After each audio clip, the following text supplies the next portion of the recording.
আসসালামু আলাইকুম সবাইকে। আজ ছিল ফ্রাইডে, তো সকাল সকাল আমি ঘুম থেকে উঠে পড়েছি।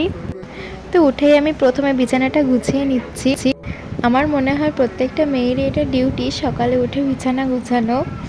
আর আমার এটা করতে ভালোই লাগে, কারণ আমি ঘর গোছানো পছন্দ করি। তারপর আমি নিজের জন্য এক কাপ চা বানিয়ে নিলাম, কারণ আমাদের বাড়িতে আমি ছাড়া আর কেউ চা খায় না। এই জন্যে আমি একাই চা বানাই আর একাই খাই। তো চা খাওয়ার পরে আমি কাপটা ধুয়ে রাখছিলাম। তো পাশে দেখলাম আরও কটা জিনিস পড়ে আছে, তো সেগুলোই ধুয়ে রাখলাম। তো তারপর হাতে একটু সময় ছিল, তাই আমি আর আমার একটা বোন মিলে ফোন ঘাঁটছিলাম। তো তারপরে সময় নষ্ট না করে আমি গোসল করে আসলাম। আর এমনিতেও যা গরম পড়েছে, তাতে তাড়াতাড়ি গোসল করে নেওয়াই ভালো। আর আমি এত বড়ই পাগল যে এই গরমের মধ্যে সকাল সন্ধ্যে দুবার চা খাই। আমার মতো চা আবার কে কে আছে কমেন্টে জানিও। তো তারপরে মায়ের রান্নাও হয়ে গেছিলো, তো আমি লাঞ্চটাও করে নিলাম। আর লাঞ্চে ছিল সজনে শাক, বেগুন আর চিকেন।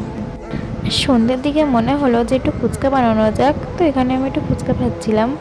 আর এখানে ফুচকাগুলো যেভাবে ফুলছিল না, আমার মনেও সেভাবে লাড্ডু ফুটছিল। তো তারপরে আমি আলু সেদ্ধ বসিয়ে দিই ফুচকার জন্যে। এই যে আলু সেদ্ধ হয়ে গেছে, তোমরা দেখতেই পাচ্ছ। তো এখানে আমি ছোলা আর বাদাম নিয়ে রেডি হয়ে গেছি আলু মাখতে। আর ওদিকে আমার একটা দাদা টক বানাচ্ছে। তো তারপরে আমি আমার ভাইয়াকে ফার্স্ট দিলাম খেয়ে দেখতে যে কেমন হয়েছে বল। আর দেখো রিয়াকশানটা এত ওভার অ্যাক্টিং করতে পারে না, পাগল একটা। আর এইভাবে আমরা সারাক্ষণ পাগলামি করে দুই ভাই বোন। তো আমি তো ভুলেই গেছিলাম যে আমি আজকে ব্লগ করছি।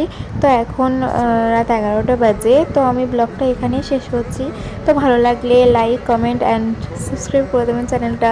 তো আল্লাহ হাফেজ।